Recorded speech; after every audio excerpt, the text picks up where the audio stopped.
हे friends, हाय, मैं हूँ रिया और एक बार फिर से आपका स्वागत है मेरे चैनल में एक नए टॉपिक के साथ।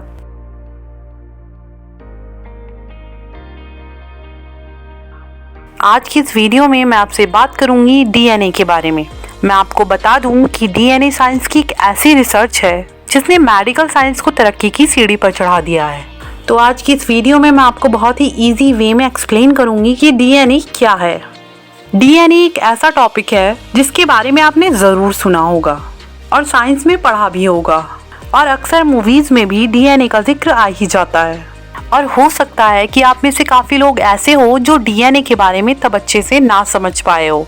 इसीलिए आज मैं इस वीडियो में आपको डीएनए से जुड़ी सभी ज़रूरी जानकारियाँ दूंगी। चलिए तो वीडियो को शुरू करते हैं और सबसे पहले ये जानते हैं कि आखिर डीएनए क्या है। सबसे पहले तो मैं आपको बता दूं कि डीएनए का पूरा नाम डीऑक्सीराइबोज न्यूक्लिक एसिड है। ये एक तरह का मॉलिक्यूल होता है जिसमें सभी तरह के जेनेटिक कोड मौजूद होते हैं, जिसके जरिए इंसान की सभी विशेषताओं को निर्धारित किया जाता है। असल में आपके शरीर का डीएनए ही बताता है कि आप कौन हैं, आपकी पहचान क्या है। जब एक बच्चा जन्म लेता है तो उस बच्चे के माता पिता के डीएनए ही बच्चे के शरीर में प्रवेश करते हैं। इस तरह से डीएनए एक जनरेशन से दूसरी जनरेशन में इंफॉर्मेशन को ट्रांसफर करता है। इसीलिए किसी भी व्यक्ति के डीएनए का पता लगाकर ये पता लगाया जा सकता है कि उसके माता पिता कौन हैं, या आने वाले बच्चे की आंखों का रंग या बालों का रंग कैसा होगा, और आने वाली पीढ़ियों में कौन कौन सी बीमारियां हो सकती है, ताकि आगे आने वाले समय में उनसे बचा जा सके या उन बीमारियों का इलाज ढूंढा जा सके। चलिए तो आप जानते हैं कि डीएनए कहाँ पाया जाता है। हम जानते हैं कि हमारा शरीर सेल्स से मिलकर बना होता है, और इन सेल्स में रेड ब्लड सेल्स को छोड़कर सभी सेल्स में डीएनए पाया जाता है। हमारी बॉडी में जो सेल्स होती है उसके अंदर न्यूक्लियस में एक्स शेप के क्रोमोसोम्स मतलब के गुणसूत्र पाए जाते हैं, और इन गुणसूत्रों मतलब क्रोमोसोम्स की संख्या सभी जीवित प्राणियों में अलग अलग होती है।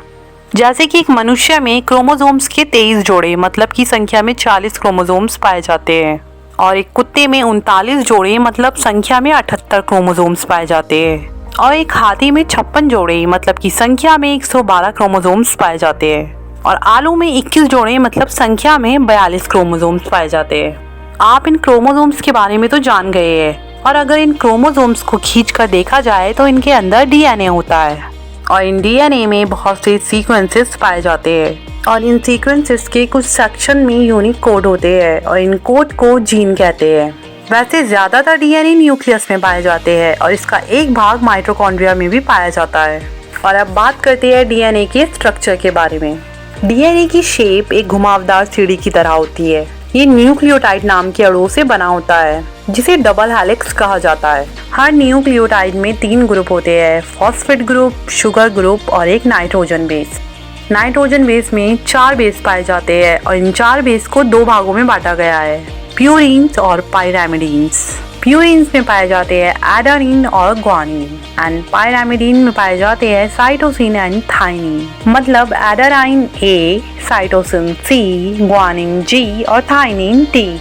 आप इसे ATCG भी कह सकते हैं। इन चारों बेसिस का क्रम ही जेनेटिक कोड बनाता है, जो सभी कामों को करने के लिए निर्देश देते हैं। इन बेसिस के क्रम को डीएनए सीक्वेंसेस कहा जाता है, जिसमें एडेनाइन थाइमिन के साथ और ग्वानिन साइटोसिन के साथ बॉन्ड बनाता है। डीएनए हमारी बॉडी की सारी इंफॉर्मेशन को अपने अंदर स्टोर करके रखता है, और आपको हैरानी होगी ये सुनकर कि 1 ग्राम डीएनए 700 टेराबाइट की इंफॉर्मेशन को स्टोर कर सकता है। चलिए तो अब जानते हैं कि डीएनए की खोज किसने की। डीएनए को सबसे पहले जर्मनी के बायोकेमिस्ट फ्रेडरिक मिशर ने 1869 मतलब 1869 में ऑब्जर्व करा, पर उनकी इस रिसर्च पर कोई ध्यान नहीं दिया गया। और फिर 1953 में James Watson, Francis Crick, Maurice Wilkins और रोजालिंड फ्रैंकलिन ने डीएनए का डबल हेलिक्स स्ट्रक्चर ढूंढकर उसे एक्सप्लेन करा। इससे ये पता चला कि इंसान की बायोलॉजिकल इंफॉर्मेशन का पता लगाया जा सकता है। डीएनए की खोज सच में एक बहुत बड़ी कामयाबी थी। फिर 1962 यानी कि 1962 में James Watson, Francis Crick, Maurice Wilkins को मेडिसिन का नोबेल प्राइज भी मिला। उम्मीद करती हूँ कि आपको मेरी ये वीडियो अच्छी लगी होगी। अगर आपको मेरी ये वीडियो अच्छी लगी है तो मेरी वीडियो को लाइक करें, शेयर करें, कमेंट करें, और ऐसी ही अमेजिंग स्टोरीज जानने के लिए मेरे चैनल को सब्सक्राइब करें।